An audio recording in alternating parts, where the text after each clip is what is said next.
옛날 어느 고을에 물레방앗간집 주인인 김서방이 모처럼 산 너머 마을에 밀가루를 배달하러 가게 되었다.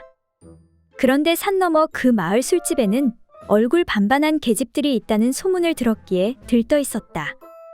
계집들이 얼마나 반반한지 배달 마친 후 꼭 한번 둘러봐야 되겠구나. 하지만 그의 아내는 그걸 눈치채고는 아무래도 안심이 안 되어 김서방의 물건에 밀가루를 칠한 다음 남편에게 단단히 일렀다. 당신이 집에 돌아오면 검사할 테니 조심하셔야 합니다. 그러니 행여 함부로 털어내지 마세요. 만약 이 가루가 씻겨져 나갔다면 당신은 더 이상 이 세상 사람이 아닐 테니 아예 집에 돌아올 생각도 하지 마세요. 아내의 엄명에 김서방은 알았다고 대답하면서도 속으로는 딴 생각을 했다. 알겠소. 내 꼭 명심하리다. 제기랄 밀가루야 어딘들 없을라고. 김서방은 콧방귀를 뀌며 집을 나섰다. 김서방은 부지런히 배달을 마치고 돈을 받자마자 그 길로 마을 술집으로 가서 술을 마시고 여자들과 재미를 봤다. 그때 같이 따라온 박서방이 물었다. 자네가 주색을 좋아하는 건 알지만 괜찮겠는가? 무서운 마누라에게 걸리면 어쩌려고 그러나? 그런 무식한 여편네 하나 속이는 건 일도 아니지. 김서방은 흐뭇한 만족감과 함께 시치미를 뚝 떼고 저녁 늦게 집에 돌아왔다. 그런데 서방한테서 술 냄새가 풀풀 나자 아내는 지체 없이 남편의 바지를 내리고 물건을 검사했다. 자, 어디 한번 자세히 살펴보구려. 김서방은 밀가루를 새로 발랐기 때문에 큰 차이 없이 물건에 밀가루가 묻어 있었다. 내가 본디 술을 좋아해 술은 조금 마셨지만 몸가짐은 단정히 했구려. 그 말에 아내는 남편을 한번 쳐다보고는 물건에 묻은 밀가루를 손에 찍어 맛을 보더니 고래고래 소리쳤다. 야, 이 능청스런 사기꾼아. 밀가루 맛이 다르단 말이야. 난 가루에 소금을 섞었는데 이건 아무런 맛도 없잖아. 깜짝 놀란 남편은 서둘러 둘러대기 시작했다. 그러니까 그 무엇이냐. 내가 술 좀 깨서 오려고 꿀물을 타서 마셨는데 아마도 그것 때문에 짠맛이 사라진 것 같소. 이에 아내가 말하길. 좋소. 그렇다면 내 얼른 꿀물을 한 잔 타올 테니 한 잔 마시구려. 어디 단맛이 나는지 확인 좀 해봐야겠소.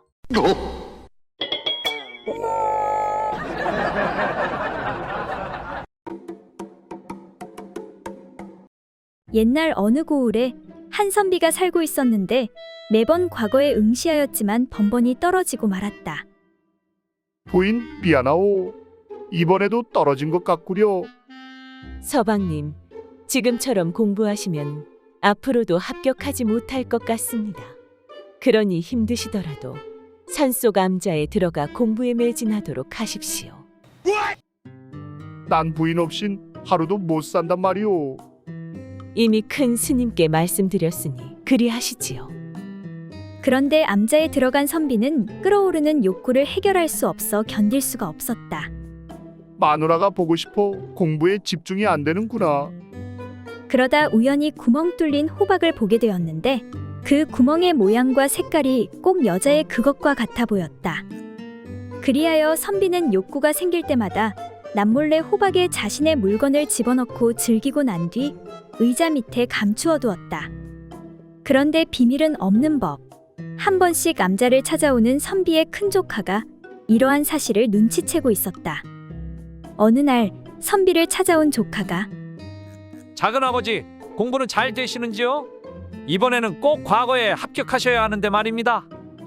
그런데 조카가 계속 서 있자 선비는 조카에게 의자에 앉으라고 권했다. 다리 아프게 왜 계속 서 있는 것이냐? 거기 의자에 앉도록 하거라. 아닙니다. 그냥 서 있는 것이 좋았어요. 조카가 계속해서 사양하자 이를 이상히 여긴 선비가 물었다. 너와 서로 마주보고 의자에 앉아 이야기나 좀 할까 하는데 우리 조카님이 언제부터 이리도 겸손하셨는가? 그러자 조카가 웃으며 대답하길. 그것이 비록 채소의 한 종류이기는 하지만 의자 밑에 아주머니께서 계신데 제가 어찌 감히 그곳에 올라 앉을 수 있겠습니까? 그 말에 선비는 비밀이 탄로나 어쩔 줄을 몰라하며 아니, 내가 그걸 어찌 알았느냐? 이런 고얀 놈. 이에 조카가 다시 말하길. 작은아버지, 저도 나이가 몇인데 그런 건 말 안 해도 다 알지요.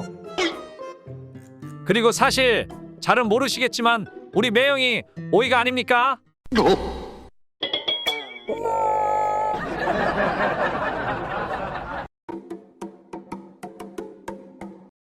옛날 어느 고을에 길을 가던 나그네가 날은 저물고 비가 내려 어느 외딴 오두막집에서 하룻밤 묵기를 청하였다.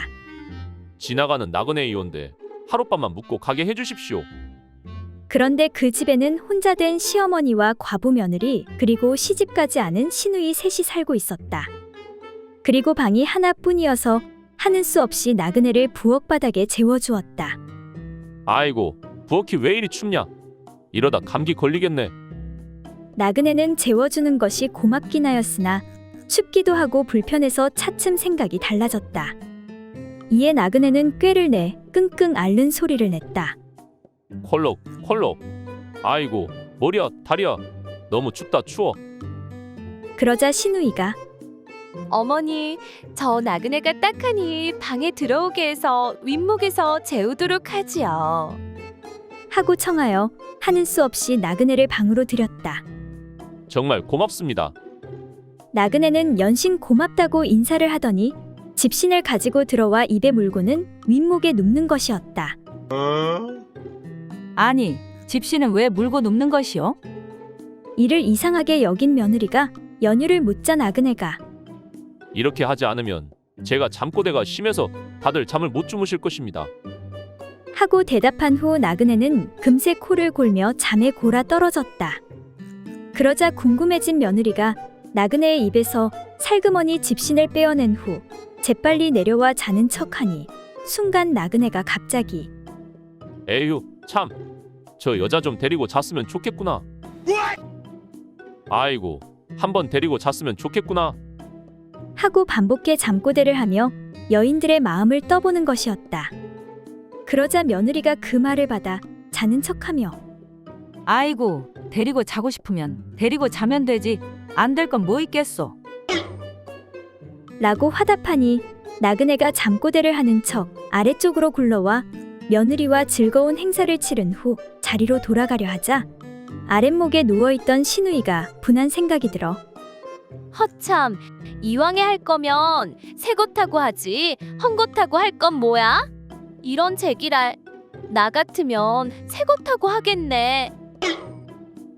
하니 나그네가 다시 옆으로 굴러와 시누이와 즐거운 행사를 한 번 더 치른 후 돌아가려 하자 옆에 있던 시어머니가 허참, 이왕에 할 거면 다 할 것이지. 나 같으면 제일 비싼 골동품하고 하겠네.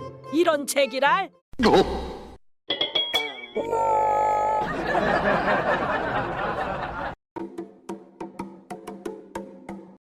옛날 어느 고을에 조정에서 일을 하던 어리석은 이모 조관이라는 자가 있었다.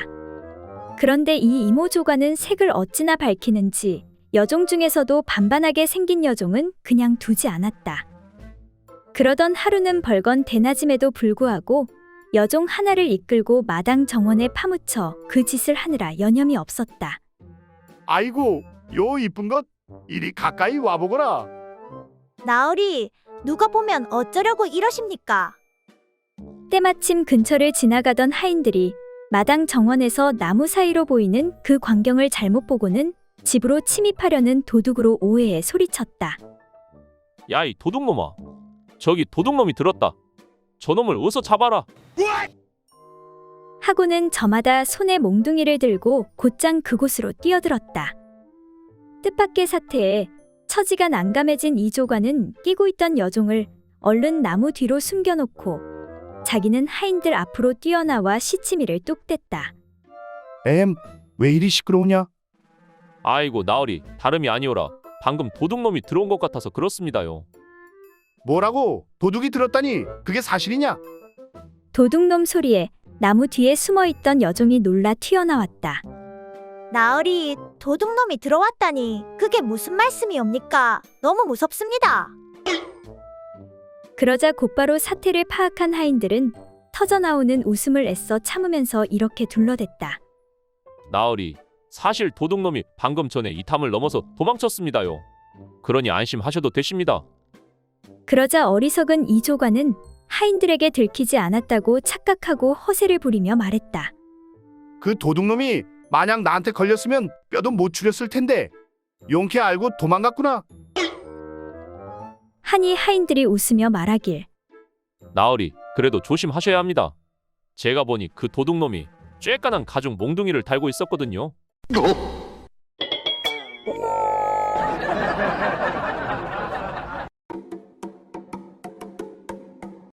옛날 어느 고을에 사는 홍식과 춘식이라는 두 젊은 선비가 함께 여행을 하고 있었다. 그러던 중 어느 한마을에 다다르자 냇가에서 동네 젊은 처녀 하나가 빨래를 하고 있었다. 문득 홍식이 장난기를 참지 못하고 옆에 있던 춘식에게 말했다. 역시 시골 여인들이 참 순박하고 곱다니까. 저 저고리 속 속살은 얼마나 고울꼬. 이복의 춘식이 자네가 가서 저기 빨래하는 저 처자의 가슴 좀 한번 보게 해주게. 만약 그렇게 해줄 수 있다면 내가 남은 경비와 밥값은 다 되겠네. 그러자 춘식이가 고개를 끄덕이며 흔쾌히 대답했다. 좋네. 그거야 별로 어렵지 않은 일이지.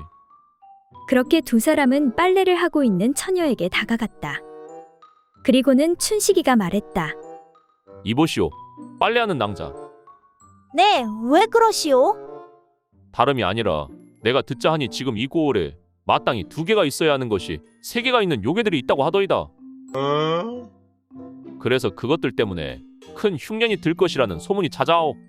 이에 고을 원님께서 빨리 그 요괴를 잡아오면 큰 상을 내리겠다고 하시던데, 내가 보기에는 온매무새를 보아하니 처자가 분명 가슴이 3개 달린 요괴 같소. 그러니 지금 당장 요괴가 아닌 것을 증명하지 못하면 내 관하로 끌고 가야겠소. 네, 뭐라고요? 내가 가슴이 3개 달린 요괴라고요? 그 말을 들은 처녀는 지레 겁을 먹고 허겁지겁 옷을 풀어 보이면서 말했다. 그게 무슨 소리예요? 자, 보세요. 제 가슴은 이렇게 2개뿐이에요. 라고 하며 봉긋한 가슴을 보여주었다.